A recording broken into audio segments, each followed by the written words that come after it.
What's up guys, welcome back to my channel. So pag-uusapan natin ang mga balita sa boxing. Joseph Parker versus Fabio Wardley kasado na. Manny Pacquiao gustong makalaban si Rolly Romero at hindi ang rematch kay Mario Barrios. At undisputed super middleweight champion Canelo Alvarez dumating na sa Las Vegas, Nevada. Bago yan, huwag kakalimutan mag-like, mag-subscribe at i-hit ang notification bell button for more news and updates. So unahin muna natin sina Joseph Parker versus Fabio Wardley. So kasado na ang laban ni na interim WBO heavyweight champion Joseph Parker versus Fabio Wardley sa October 25 sa O2 Arena sa London, England. Kung matatandaan, nag-utos na ang WBO na kailangan idepensa ni undisputed heavyweight champion Alexander Usyk ang kanyang titulo laban kay Joseph Parker. Ngunit nakiusap ang kampo ni Usyk na ipagpaliban muna ang 90-day extension na wag muna makipag-negotiate kay Joseph Parker dahil sa iniindang back injury ni Usyk. At ngayon nag-viral ang video ni Usyk na sumasayaw sa isang event. At ngayon humihingi ang WBO ng medical prognosis mula sa kampo ni Alexander Usyk. Kailangan malinaw ang kondisyon ni Usyk timeline bago mag-Lunes. Kung hindi ito maibigay ng kampo ni Usyk, maaring tanggihan ng WBO ang 90-day extension na hinihingi ng kampo ni Usyk at maaring matanggalan si Usyk ng WBO heavyweight title.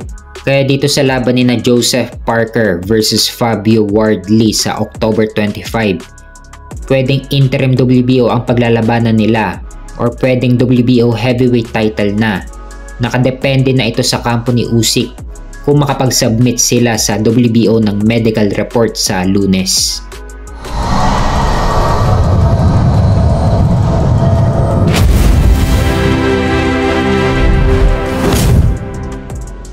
Sa kabilang banda naman, 8th Division World Champion Manny Pacquiao gustong makalaban si Super WBA Welterweight Champion Rolly Romero at hindi ang rematch kay WBC Welterweight Champion Mario Barrios. Ayon mismo sa MP Promotions President na si Sean Gibbons na hindi muna si Mario Barrios sa ngayon. Target ni Manny si Rolly Romero para sa titulong WBA.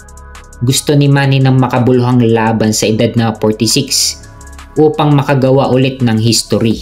So yan yung naging pahayag ni Sean Gibbons huling laban ni Pacquiao laban kay Mario Barrios kung saan nauwi sa majority draw ang resulta ng laban. Bago ang laban ni Pacquiao kay Barrios, nauna nang sinabi ni Pacquiao na target niyang makalaban si WBA lightweight champion Tank Davis kung manalo siya kay Barrios. At kung hindi naman matutuloy kay Tank Davis, pwede daw sana ang unification kay WBA welterweight champion Rolly Romero. At ngayon si Rolly Romero ang pangalang lumulutang na gustong labanan ni Pacquiao. Hindi na natuloy ang negotiation kay Tank Davis dahil mas piniling labanan ni Tank Davis si Jake Paul.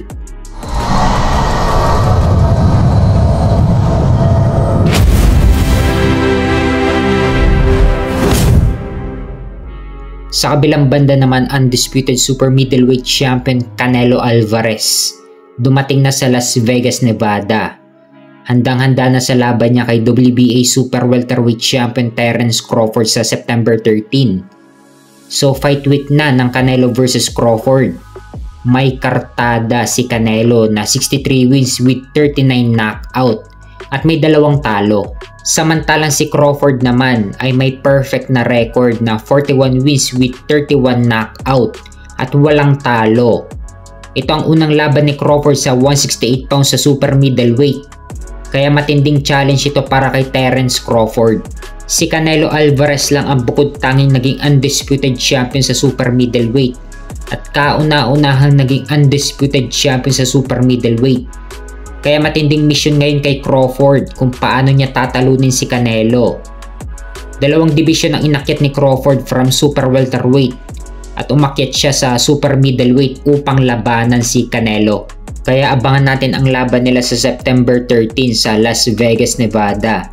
Sa Allegiant Stadium, nakataya dyan ang undisputed super middleweight title ni Canelo.